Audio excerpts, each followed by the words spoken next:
All right, ladies and gentlemen, this is Mr. Justin Jacobson, and this is Driver's Ed. It is April 15th, tax day. Pretty scary.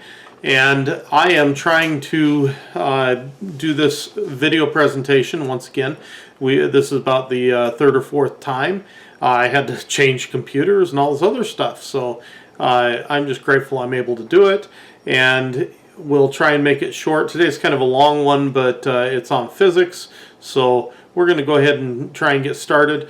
Now, I am not a physics person. Okay, that's not really true. I love physics, and I'm also a science type of guy, but I'm not a professional physics guy, and so a lot of what I learned is clear back from high school or college when I actually majored in some science. But on the other hand, the driver's ed guys who prepared a lot of this didn't always study physics very well either. So if you object to this, we'll try and make it work as well as possible. There are a couple of things that aren't quite right, but we'll hopefully be able to explain those.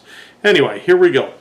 All right, so if we go to this module, once again, it's natural laws, and that's physics. All right, our objectives. Understanding the physical laws and concepts that govern driving. Understand and apply the concepts of kinetic energy. That's an important term. And understand the relationship between friction and traction. That's where I actually have an issue. Some of their diagrams aren't quite right. And calculate vehicle momentum and understand the relationship of vehicle mass, vehicle speed, and their effects on vehicle crashes. Use your skills to manage natural laws. I'm going to be honest, this just means slow down. Alright, so we like nice spacey pictures, has nothing to do with drawings, but what the heck.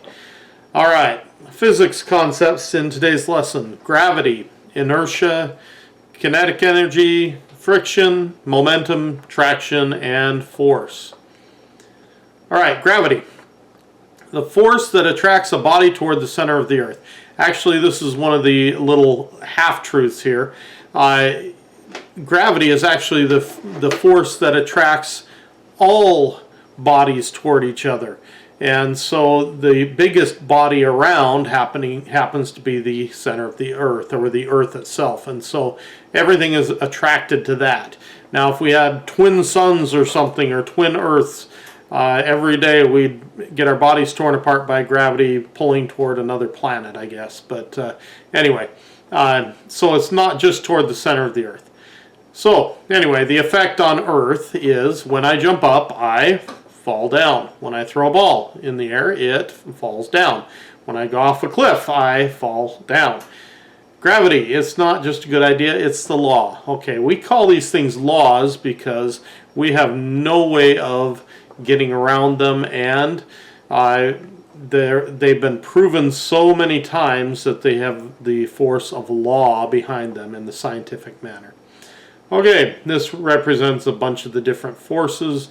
Not a great accurate drawing there. Okay, so let's start with hills and gravity. Now, before I start this video, I want you to think about this. In this area, it goes downhill, and we've got some runners who will be coming from the left and crossing the screen. Watch their feet. The idea is that they're accelerating in this area, and they are. As they run downhill, the hill gives them a bit of a boost.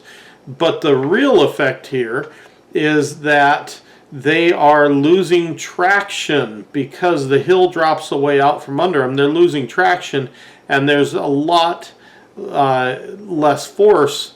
And so anyway, as they run across, instead of them being in constant contact with the ground, they'll have less contact.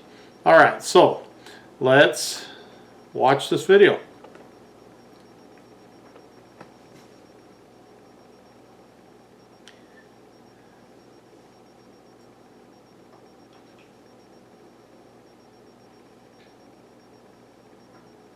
See how long their strides are here. And that's the effect of losing that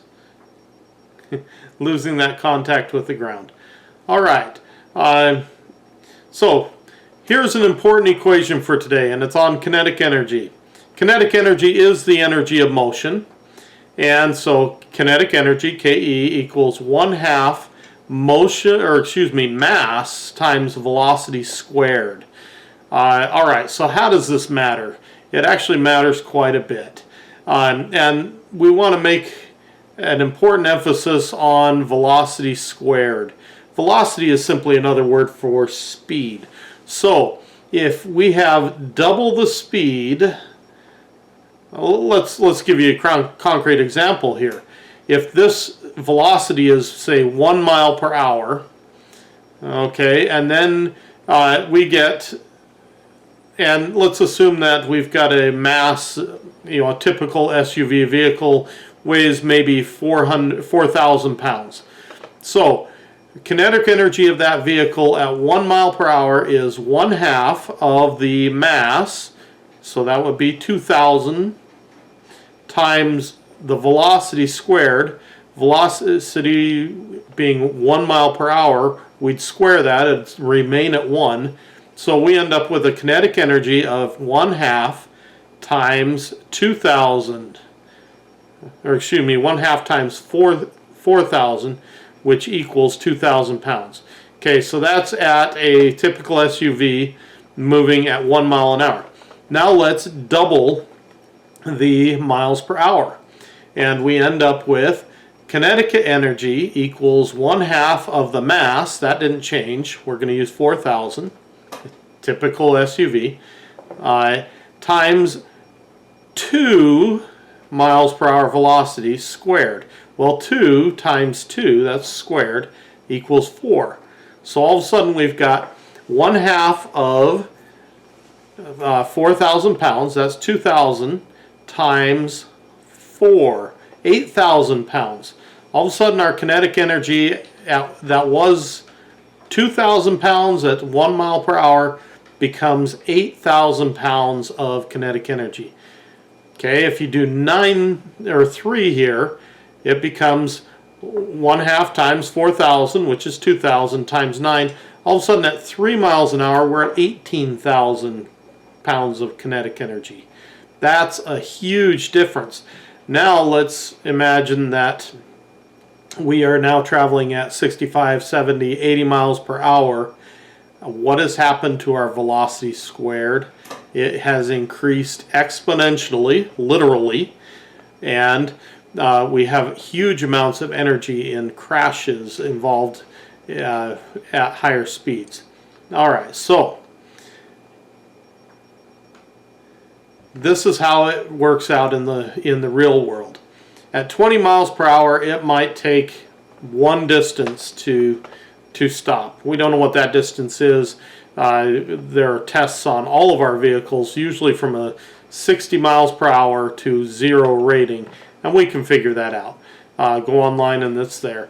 Okay, so at 40 miles per hour, we're doubling the speed, but we quadruple the distance it takes to stop. And so this is one reason that around school zones we travel at 15 miles an hour, and that's because it takes a certain amount of energy to stop. The faster we're going, or a certain amount of distance to stop, the faster we're going, we just increase that distance, once again, exponentially. Add 5 miles per hour, it's not just adding 5 feet of stopping, it's adding a considerable distance. Okay. All right, here's a video that represents this. This is from Australia, so they're using kilometers, but that's okay. It teaches the same concept. This car travelling at 60 kilometres per hour took this long to stop. Same car, same driver. At 65, this long to stop. At 70, well. The faster you go, the longer it takes to stop. Slow down. Stick to the limit. Because enough is enough. All right. One of my sons feels like I do overkill on him all the time because I harp on him about his speed, and I harp on him about stopping behind the stop signs. And you know what? It doesn't take a lot of extra time to go a little slower, and it doesn't take a lot of extra time to stop behind the stop signs instead of out in the intersection where you can see. But the end result is safety, which is what it's all about. So now let's look at that same equation, kinetic energy. If I go back here, half times the mass times the velocity squared. So this time, all things being equal, let's consider these vehicles. This is a Jeep. It's a fairly lightweight vehicle. It weighs probably 3,000 pounds, less than the average car. This is a semi. Most semis are limited at 80,000 pounds, or roughly 25 times the mass of this vehicle. All right, so how does that work out? Well, it's not quite as dramatic as the speed, but if all things were equal, given the same speed and the same grip on the road here and other things, this one would take 25 times longer distance to stop if they had the same amount of grip on the road. Well, this one has a lot more tires on the road, and so it doesn't take 25 times as long to stop, but it does take considerably farther to stop than this. And the same applies to trains. This is why trains are so deadly. A fully loaded train may weigh 1,000,000 pounds. What is that? That would be 100 times the weight of this. I'm not a mathematician here, I'm proving it. 100 times the weight of this truck, maybe 140 times. I'm just guessing. Anyway, and so when a train comes along, it takes a fully loaded train, up to a mile to stop.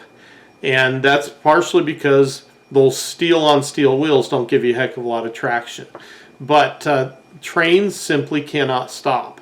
And the fact is, when they hit something, that barely stops them either, which is very different from cars hitting each other, where each car takes the force of the collision. With a train, what really takes the force of the collision is your car first, and then your body in the car second. All right. So that brings us to momentum. Momentum is mass and motion, how much stuff and how fast the stuff is moving in one direction. All right, so, and that's simply mass times velocity. All right, so we're going to take two vehicles here. One is a bicyclist. He weighs a lot more than the bike. And the other is this SUV on the right. Okay, they're traveling at the same speed, 20 miles per hour. Which has the greater momentum? Well, this one, the SUV does. Well, so let's do a few calculations here. All right, typical SUV, this one's a little bigger than most. This probably weighs more like 4,500 pounds, 4,500. And this guy, even if he's a little overweight, he's probably weighing in the 250-pound range, including his bike. So, once again, if this one weighs, let's pick 5,000 just for fun because it's easier. 5,000 versus 250. What is the difference here? Oh, I didn't calculate it. Okay, so that is a 20 times difference. So this guy is going to have 20 times the force that this man and his bicycle have when they hit, and which has the effect of meaning that if these two were to meet head on, this gentleman on the bicycle slows this car by 1/20th of his speed, whereas this car plows through the bicycle at 19/20ths of the total speed. And so which wins? Well, there is no winner here. The vehicle doesn't receive a lot of damage, but the bicyclist is probably dead. And you know, that sounds really bad, but we have to put it in real terms. I stand out on this corner of my sidewalk, or corner of my house. I live on a corner, and my neighbor's kids run in the streets all the time. And as unfortunate as that is, if one of them ever gets hit by a vehicle, it will probably be the kid's fault. You're right. But at the same time, the kid will be dead and the driver will probably hurt for the rest of their lives. Not physically, but mentally. Every time they imagine, I just killed a kid. So, why is that important? I actually have a friend who, no fault of his own, a child ran out around a box truck, a delivery van, and my friend had no inkling that the child was there, and the child ran around it and ran in front of him. The child was critically injured, has since recovered, I believe, almost, if not completely, almost completely. But my friend has not recovered. He's still got the PTSD from it, 5 years going, and yet, you know, I've tried to slow one of my neighbors down the other day, and he was angry at me for having done that, and he just doesn't realize you can't really take that back. It's the prevention is more important than, say, the cure when that kid's in the hospital. All right, so let's put this in terms more that for an activity here. I don't recommend doing all of this in your home, but go ahead, stand 1 to 2 inches from a wall with your hands facing up, facing the wall, so you don't injure yourself, right? Think of your hands as bumpers. Go as fast as you can as into the wall, protecting yourself with your hands. This is from 1 to 2 inches out. Will there be any injuries? No, you can barely get up any momentum in that 1 to 2 inches. Okay, step back a step and do the same. Protect yourself with your hands. Any injuries this time? Probably not. Maybe a nosebleed. All right, now this one, do not do this. It says it right here on the screen. Do not actually run into the wall from this distance. But imagine 5 steps back, and what happens? At 5 steps, we can probably get up enough speed to do some damage to ourselves and possibly the wall. So that's kind of important. That's what momentum does for us. And remember, that is mass times velocity. Well, we're not changing our mass here. We're changing velocity. All right. Okay, here's a road. And these are actual photos. This one's a little deceptive. If you look right here, there's something you can't see here. There are scuff marks here on this pole. But check the road out. I actually, strangely enough, grew up in a place where they had telephone poles right out in the road. They had paved between the telephone poles. I guess the city and the state and the utility had a little argument over who had the right-of-way there, and they both tried to win at the same time. Eventually, the utility did move the telephone poles out of the middle of the road, but for years we had posts or telephone poles in the middle of the road. Luckily, I shouldn't say middle, in the parking area. Anyway, so conditions on this road. Here's the edge of the asphalt. So this is the shoulder of the road. There's not much there. No place to really escape from if you were to head that way. Looks pretty mushy, wet, slippery, and we've got to pull out here, maybe with a vehicle ready to pull out for some reason. All right. So poor roadway design. Road surface. This is wet. There's clearly not as much traction here because it is wet in this picture. Not much space for error. What decisions should you make? Should you be maybe staying away from those poles, closer to the middle? you know, that probably is not the best option. As I said, most of this comes down to slow down. Well, let's see why. Okay, there's what you couldn't see. We've got one telephone pole. This is a replacement because this one's broken. Now, if this is 25 inches, that is broken in half. The force that it took to break that pole in half or broken is incredible. It just a massive amount of force. Well, imagine the car that hit it. Okay, we don't have to imagine because there it is. All right, this one estimated to be traveling at 100 miles per hour, and it lost control and hit the pole sideways. Well, you can see that cut pretty much clear over here into the vehicle. I imagine that the vehicle probably tipped up a bit when it went into that pole, and I don't know what the results of this were, but we have, you know, maybe the driver's dead. This is actually an interesting thing to note. Volvos have had for a long time, and they may still have, the highest crash survival ratings of any vehicle. And yet, here we go. What does the speed do? What does that momentum do to the vehicle? And that pole didn't move. It budged a little bit. It broke. But that didn't really soften the blow for this vehicle. All right, 100 miles per hour. Once again, assuming that this is about a 4,000-pound vehicle, times that by 100 miles an hour, and you end up with a 400,000-pound force. 400,000 pounds, I'm not kidding, being applied to this vehicle. And we see the result. Okay, speed kills. All right, so once again, we get our different directions.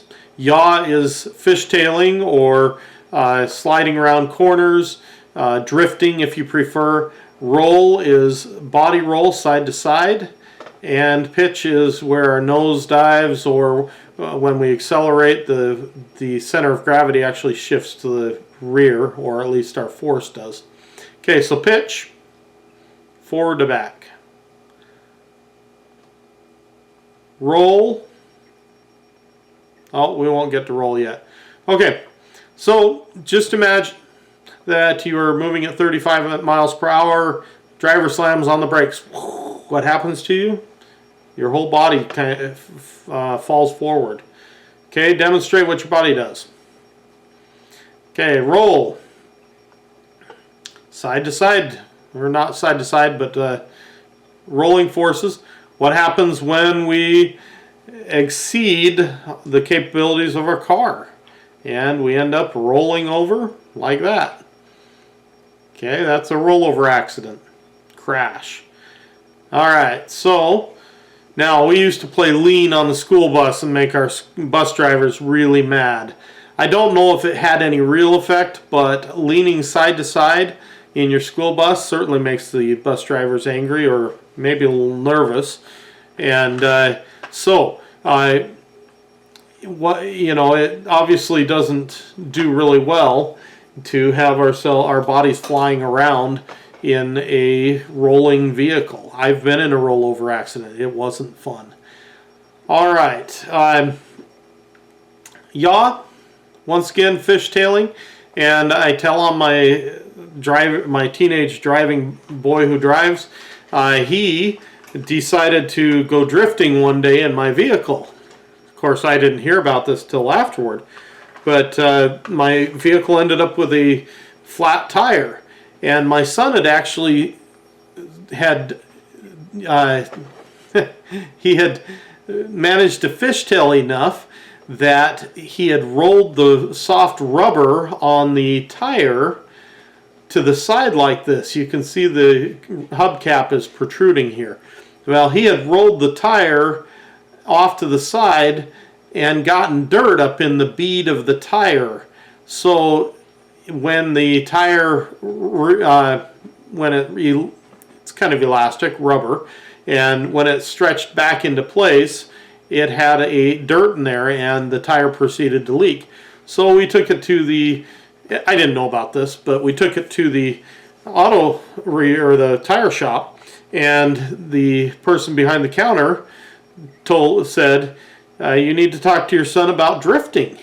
And I said, oh, would you like to do that? So he said, you drifted enough that you rolled the bead of the tire down there and once again got dirt in there, and that's what caused the flat tire.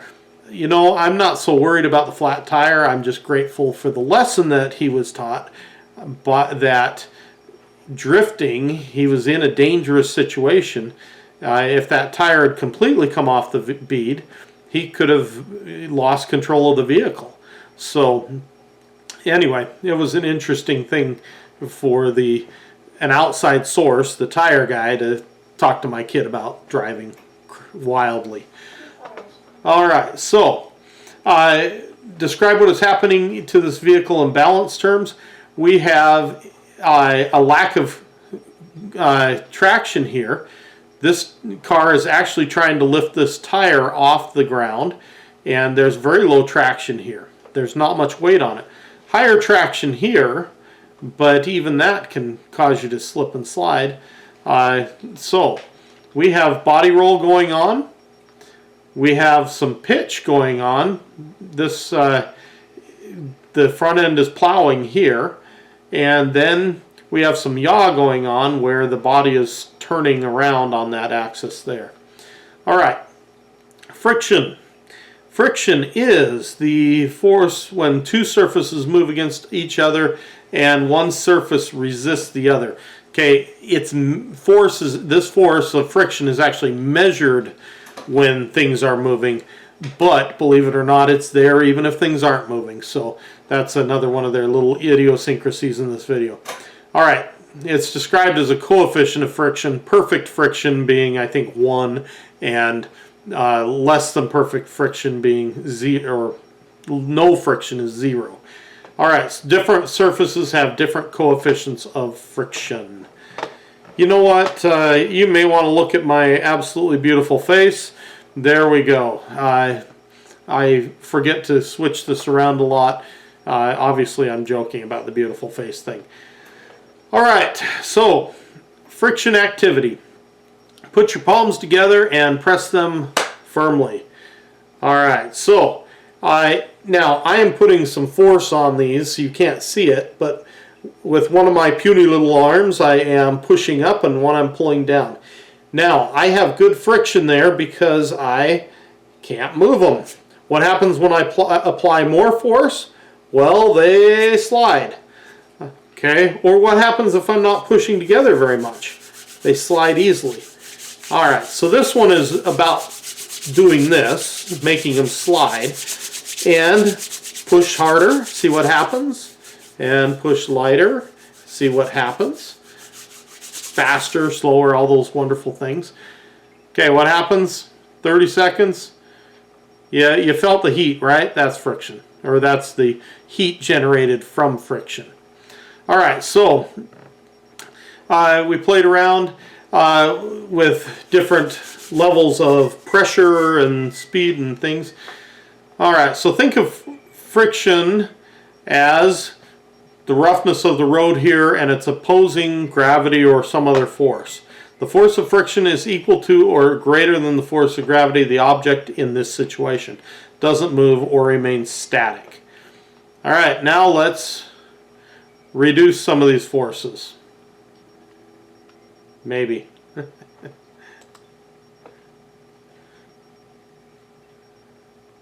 Okay, if we reduce our friction, the grip of the road, then gravity wins out and it slides. Okay, so imagine that this once again is our static force, and our gravity, or our friction and our gravity are the same, not moving. Now reduce the weight or the effect of gravity on that joint there, and what happens? It slides. Now this doesn't seem very applicable, but it becomes very important when you as a new student, new driver, are driving a pickup truck around in the wintertime in Glendive. In the wintertime, we tend to get snow, which reduces the bond here between our rough road and our tires. And so in the event of snow, a car which has greater force, downward force, throughout all of its, on all four tires, will behave very differently than this right here, a low friction environment, which happens on the back of a pickup truck. It can also go with too much power. I have a pickup truck that has nice power, and in the middle of winter especially, I can spin those tires all I want just with a mere tap of my toe on the accelerator. It's a lot harder to make my other vehicles spin out. Okay, so now friction between the ground and the tire. We're going to call this rolling friction. Friction is just friction. That's a physics thing. Rolling friction, static friction, static meaning not moving. It's all the same. But when something is rolling, it's still got to have friction to move the vehicle. So, or to keep the vehicle in moving where we want it to. All right, inertia. Now, this is another law of motion, and I believe we'll talk about it more in the next couple of slides. But inertia is defined as the wow, I'm not a physicist here. Newton will say an object in motion remains in motion unless it is acted upon by another force.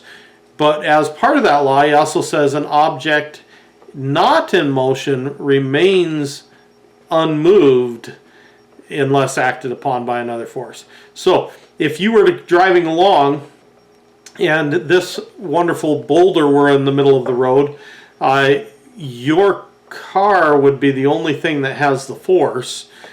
May the force be with you. No, you probably need it after this though. If you were to hit this, the mass difference is so huge that your car would be the only thing moving and flattening against this boulder. So an object at rest, there's their word. An object at rest remains at rest unless acted upon by a force. An object in motion remains in motion. And there's Isaac Newton. I'm sure he really looked like that. All right, so how does this really apply? Well, if normal conditions, a sharp curve with normal traction, driving the posted speed, proper steering and braking and acceleration at the transition peg. Transition peg is roughly halfway through this turn. When you can look to the target, that's when you can start accelerating. By the way, braking is also an acceleration in physics terms. But okay, so in normal conditions, normal posted speed, I guess I would say that's the speed the road is designed for. Your car makes it around fine. Okay, normal conditions and posted speed. So what happens if we exceed the speed? Normal conditions, traveling at higher speeds. Okay, we do improper steering, braking, or acceleration at the transition peg. Well, once again, we do one of these four things wrong. And what happens? That's the intended path, but we end up over here. All right, so why is this important? Well, any one of these things could cause a problem. Too fast, the road wasn't designed for it, your car's not designed for it, you end up off the road. If you don't steer, if you wait too long to start your steering, you will end up over here, off to the side of the road. If you accelerate at the wrong spot, or maybe you're braking in the curve, and braking in the curve causes you to lose traction, you still end up off. Okay, or once again accelerating, any one of these things will cause a crash. Okay, so here's a professional driver on a closed road track, and he has all the power in the world. He just doesn't handle it very well. He also has excellent brakes. These vehicles are made for fast braking.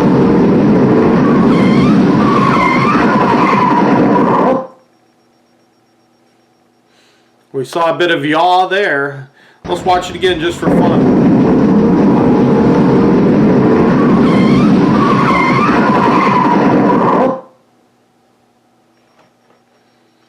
Okay, so he was traveling faster than the road was designed for, and evidently faster than his car was designed for. Improper steering? Well, possibly. Braking? Certainly. We heard the brakes squeal, and that's what led him off the road. And acceleration? Hard to say. Anyway, he went off the road. Okay, so traction is the ability of tires to grip the surface of the road, and that's simply friction. Okay, what limits the amount of traction? Condition of the tires, conditions of the roadway, or other things, vehicle speed, pitch, or roll forces. These actually may not limit, thinking like a physicist, but they mean that the traction is overcome by the vehicle. All right, tires. You know what? Racing slicks are racing slicks. They work really well on a track because the track has very controlled surface, and it's clean, and they do not run races in the rain or in the snow, which is why even though this has pretty good traction on a racetrack, on the regular roadway, which has all kinds of variables, this is the one to choose. How can you tell? Well, you can see that the tread is deeper. Okay, so tires. My dad was one to skimp on tires, and I'll talk about that in just a minute. But one thing he didn't typically skimp on too much was the tire tread. It's not worth it. If you want to be safe, don't run around with bald tires. So how do you tell if they're bald? Bald meaning they don't have, don't have much traction up here either. So this is the legal amount of tread you're supposed to have. Take a penny, tip it upside down, and if you can see Mr. Lincoln's top of Mr. Lincoln's head at all, your tires are not legal anymore, believe it or not. If a highway patrolman or policeman pulled you over, they could say, you have an unsafe vehicle. But if you can't see the top of his head, you are legal. Now that's all the way across the tire. That doesn't mean just at one point or another we are deep enough. That means all the way across. Okay, which tire needs to be replaced? I can see the top of his head. Oh wait, I can here too. So that means that both tires need to be replaced. And certainly in the winter time, they would not, or in the rain, they would not give you the traction you really need. Okay, so other things that are important. Here's where my dad would always skimp on his tires. I used to drive for a paper route. I actually delivered all the papers to the other carriers, and so sometimes I would load my dad's little Ford Courier pickup. That was before Ford Rangers. I would load that thing up with newspapers, and I would mound them completely up until one day I actually had the front wheels barely on the ground. I'm surprised I didn't crash. I started to go up a long hill in the area, and that caused my front tires to bounce just a little bit off the road, and I was losing traction. I didn't have good steering. You have to load these things correctly. But why does that matter? Well, I was also overloading the tires. And so on my trucks, I tend to put heavier duty tires. My dad always put just passenger car tires on. And those have, if you heavily load them, if they're not the right tires for your truck or your vehicle, if you load them too heavily, they will actually heat up and give you a blowout, which I've had blowouts at high speeds, 80 miles an hour, and it's not a fun experience. It can be terrifying and, of course, dangerous. So, anyway, your tires actually have a lot of information on them, and if you really need to know what that is, I'll be glad to explain what all these numbers mean. In short, this is your tire width in millimeters. This one is a ratio, percentage of your tire width, and this is the sidewall height. So this is 60% of 185, which is probably about 120. The R14 means a 14-inch rim. Okay, this is a passenger car tire, and your load range, where's that? It's usually right down here. Load range, this one is a 4-ply. I believe that's a C or even a B range tire. On my full-size F350 that I used to haul heavy loads with, I would actually put 10-ply tires on, and those are E's.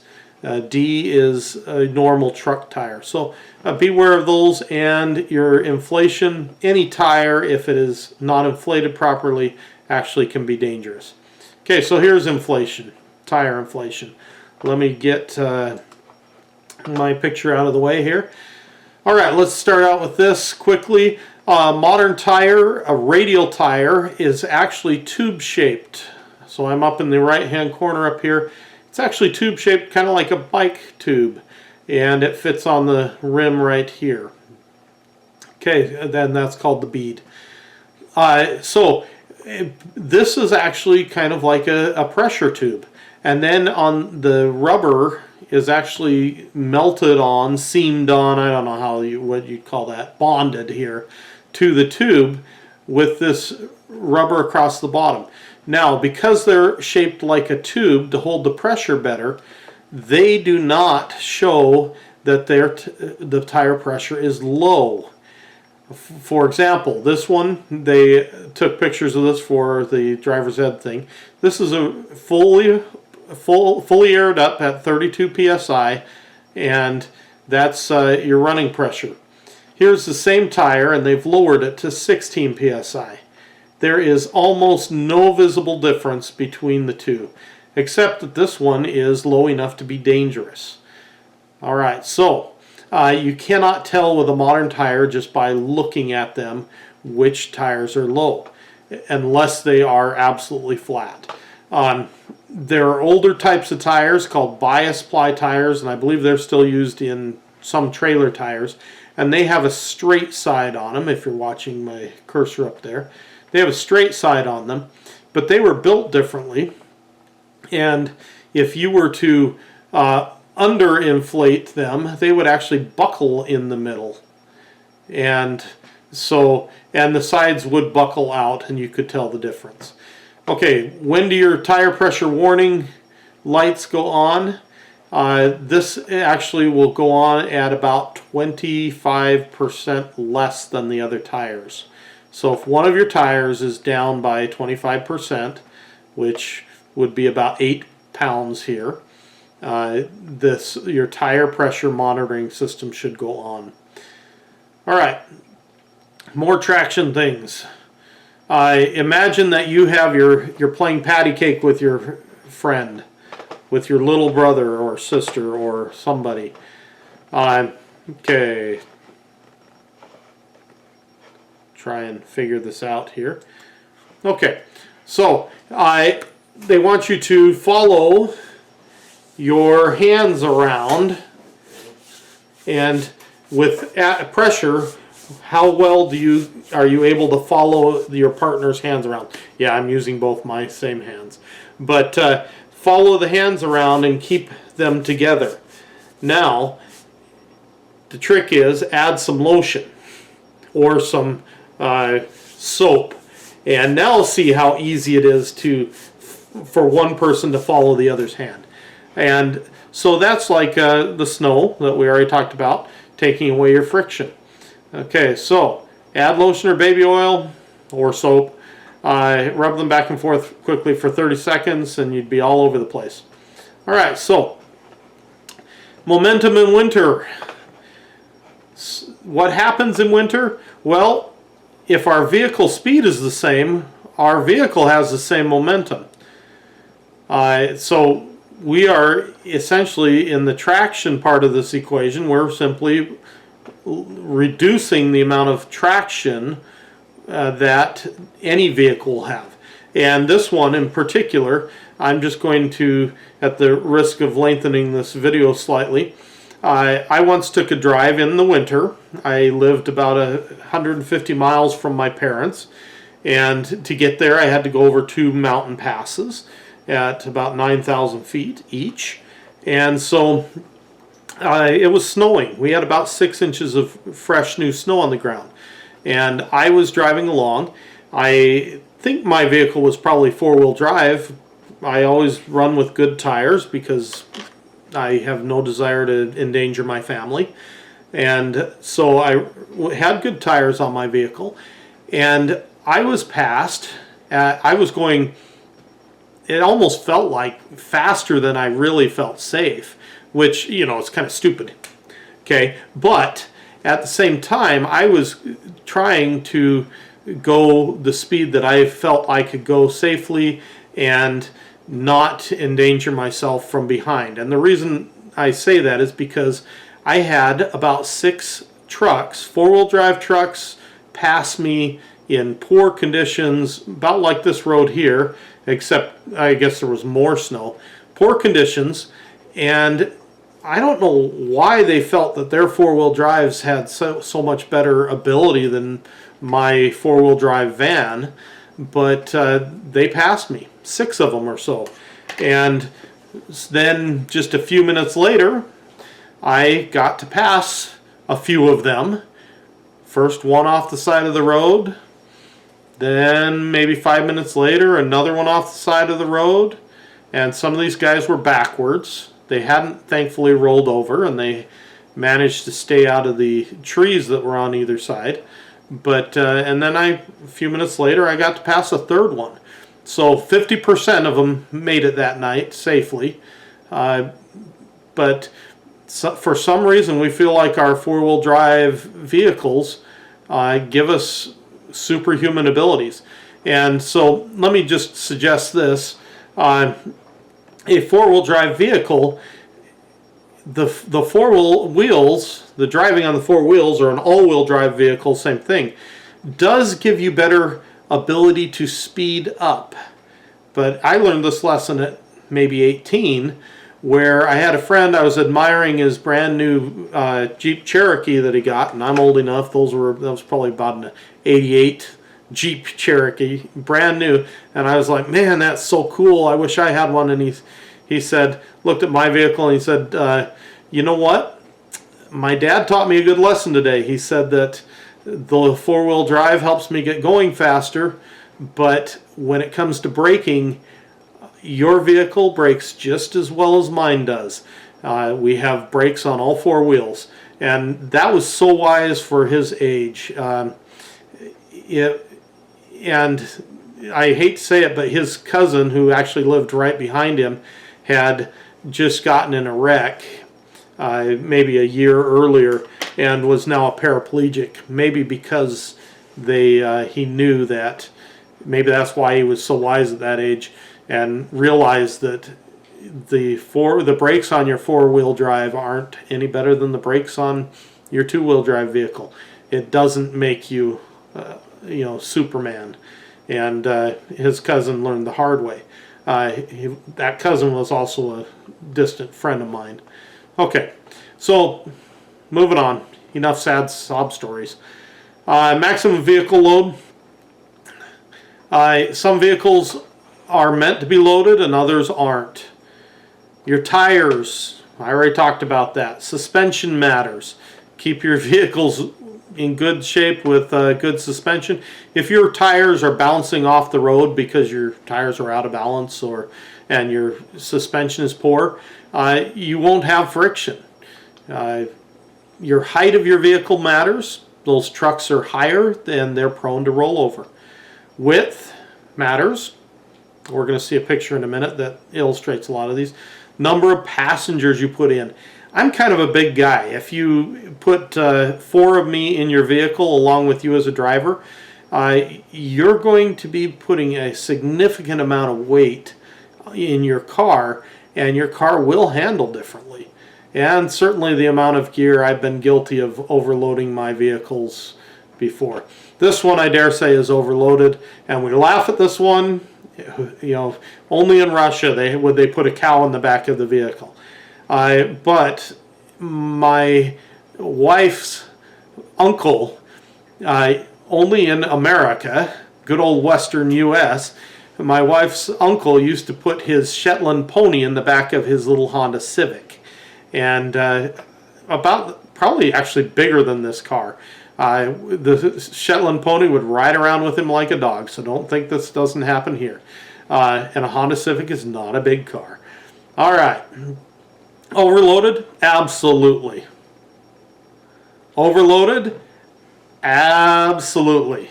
And I just look at these and I think back to my newspaper hauling days where these trucks have 6 tires or more on the ground, and they're made for a lot of weight, but I really don't think they were made for this kind of weight. I like to watch funny videos, crash videos, strange videos like this, and you see these go over, one of their tires gets in a rut and over they go. All right, so things that matter for height or for balance. Your height of your vehicle, these two seem pretty close. And in fact, compared to an SUV, they are pretty close in height. But let's look at, there's your, well, how do we compare this? This, I guess, is just to show how much difference we have in the height of the drivers. Anyway, center of gravity in this one is a lot lower. There's just a lot less metal up high. Now, 3 inches, 4 inches, 5 inches, that doesn't seem like a lot, but it is. Okay, which one is more likely to roll over? Wow, which one is more likely to get in trouble in the first place? Well, both counts. It's this one. Why? Because we think we're indestructible, and we think that this is meant for mountaineering, which it kind of is. So we get into situations where we shouldn't. And which is more likely to roll over in all situations? This one. Okay, that SUV. It's got a much higher center of gravity, and even though the tires it's wider, it's even got fender flares because it's so wide. It's wider. It should be able to handle it, but it doesn't. All right. How about this one? It's a Jeep, got fender flares, the wheels are extended. It looks like it'd be fun. Absolutely, I love the things. But when you overload it, you got a box in the back, kayak and bike, and you overload it, it's very much more top heavy than it was to begin with, and these are known for their rollovers. How about this one? Okay, he's definitely looking for trouble. If he were to get moving, you can tell just from the way it's squatted down on the back that and it's light on the front, that he doesn't have proper steering. Hopefully they are stopped at a stoplight, because if he's tailgating this close and has to stop, those tires are going to break loose and he is going to bury this car with tires. He's going to have trouble stopping, getting enough traction to stop, and it's going to be a disaster for both vehicles, but this one is probably going to, because of the difference in mass, is going to take a lot more damage. All right, so manage natural laws by looking ahead. That's kind of important. If we can't control for anything if we don't see it. All right, controlling our motion, usually that means slow down. Controlling steering, okay, make your turns gradually if you're overloaded. Well, hopefully we're not overloaded. And this one actually will show up on the test, and it asks it in a strange way, but it says, what is the most important factor in city driving? This is actually on the next section. Most important factor in city driving: wearing your seat belt. That doesn't seem like driving, but it is. If something else goes wrong, this is your backup plan. Well, make it your constant backup plan and maintain your vehicle. All right, let's see. Speed control, steering control. All right, we're getting near the end of this, but here we go with, I believe this is out near Missoula. We can see in the picture that says Great Falls and Butte, the roundabout. Now, these are typically rated for 15 miles per hour, and we can handle them easily at 15. I know people, I know students. I've driven with students who have tried it at faster speeds, and it's had me grabbing the bar, waiting to ready to hit the brake. But at 15, these are easily negotiable. By the way, this section up here, once again, is for not for driving. This is for semi-truck trailers. All right, now let's take the same intersection and let's add low traction conditions. Add some snow. Okay, so we have an SUV here.